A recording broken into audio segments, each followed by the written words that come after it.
বিকাশের জন্য অনেক পদক্ষেপ গ্রহণ করছে। বিশেষ করে বৈদেশিক বিনিয়োগ যারা করবেন তাদেরকে আগ্রহী করার জন্য এবং সেই সঙ্গে বাংলাদেশি তরুণদের এই শিল্প সম্পর্কে আগ্রহী করতে অনেক পদক্ষেপই গ্রহণ করা হচ্ছে। সবকিছু মিলিয়ে দেশের অর্থনৈতিক উন্নয়নে সেমিকন্ডাক্টর শিল্প অবদান রাখছে।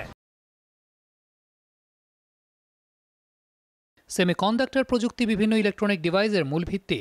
সেমিকন্ডাক্টর শিল্পের মাধ্যমে বাংলাদেশ আন্তর্জাতিক বাজারে প্রবেশের নতুন সুযোগ পাচ্ছে। স্থানীয় উদ্যোক্তারা সেমিকন্ডাক্টর চিপ তৈরির জন্য কারখানা স্থাপন করছে। বিশ্ববিদ্যালয়গুলো সেমিকন্ডাক্টর প্রকৌশলে শিক্ষাক্রম চালু করছে। বাংলাদেশের অর্থনীতিতে সেমিকন্ডাক্টরের শিল্পের বিকাশ একটি গুরুত্বপূর্ণ অধ্যায়ের সূচনা করছে। সরকারের নীতিগত সহায়তা, বিনিয়োগ আকর্ষণ এবং স্থানীয় উদ্যোক্তাদের মাধ্যমে এই শিল্প দ্রুত এগিয়ে যাওয়ার সুযোগ তৈরি হচ্ছে। 2020 সালের এক পরিসংখ্যানে দেখা গিয়েছে প্রত্যেক বছর সারা বিশ্বে 932 বিলিয়ন চিপ প্রোডাকশন হচ্ছে। তো এই হিসাবে গড়ে প্রত্যেকটা মানুষের দৈনন্দিন হিসাবে 116টা চিপ প্রয়োজন হয় বিভিন্ন আমাদের দৈনন্দিন ডিভাইসে, আমাদের কম্পিউটারে, ল্যাপটপ, মোবাইলে। এবং পরিসংখ্যানে আরও বলা হয়েছে ফোরকাস্টিংয়ে 2030 সালের ভিতর এই পার ক্যাপিটাল চিপ ইউজের সংখ্যাটা 150-এর উপরে চলে যাবে। ফিউচারে এই ইন্ডাস্ট্রির টার্নওভার $1 ট্রিলিয়ন চলে যাবে। সেক্ষেত্রে বাংলাদেশে আমরা 2007 থেকে 2024 পর্যন্ত এই 17 বছরে অল ওভার 7 থেকে 8টা কোম্পানি চলে আসছে। এখন পর্যন্ত আমরা এই কোম্পানিতে অনেক পিছনে। এই সেমি ইন্ডাস্ট্রির প্রোডাকশন পুরো ফুল প্রসেসে 5টা স্টেপ জড়িত থাকে। ফার্স্ট স্টেপ হলো ডিজাইন, সেকেন্ড স্টেপ হলো ওয়েফার ফ্যাব্রিকেশন, 3 নম্বর স্টেপে হলো চিপ আইসি ফ্যাব্রিকেশন, 4 নম্বরে হলো প্যাকেজিং, টেস্টিং এগুলা, 5 নম্বরে আমাদের ইন্টিগ্রেশন মানে মেইন প্রোডাক্টে, ইলেকট্রনিক প্রোডাক্টে ইন্টিগ্রেশন করা হয়। সেক্ষেত্রে বাংলাদেশ এখন পর্যন্ত শুধুমাত্র ডিজাইন ফেজেই পড়ে রয়েছে। সেমিকন্ডাক্টর হলো যে কোনো আধুনিক যন্ত্রের প্রধান উপকরণ এবং সেমিকন্ডাক্টর ছাড়া আধুনিক বিশ্বে কখনো কল্পনাই করা যায় না।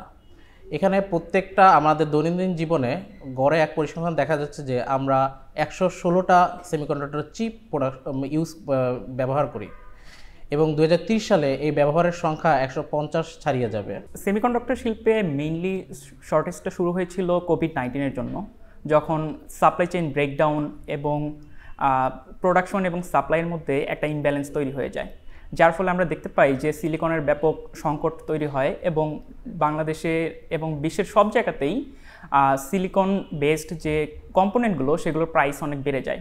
এরপরেই কম্পিটিশনটা শুরু হয় আমেরিকা এবং চায়নার মধ্যে।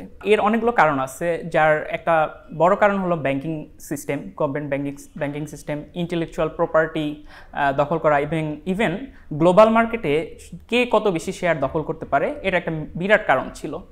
টিএসএমসি যারা 28% চিপ সেমিকন্ডাক্টর কম্পোনেন্টগুলোর কন্ট্রোল করে, তারা পর্যন্ত কোভিড-19-এর জন্য প্রোডাকশন বন্ধ রেখেছিল, যার ফলে আমরা দেখতে পাই এর পরবর্তীতে টেক্সাস ইনস্ট্রুমেন্ট, ইন্টেল এবং টিএসএমসি সবাই মিলে এখন $বিলিয়নস ইনভেস্ট করতেছে এই ইন্ডাস্ট্রিতে গ্রো করার জন্য। ইউরোপীয় ইউনিয়ন চিপ অ্যাক্ট তৈরির একটি পরিকল্পনা করেছেন।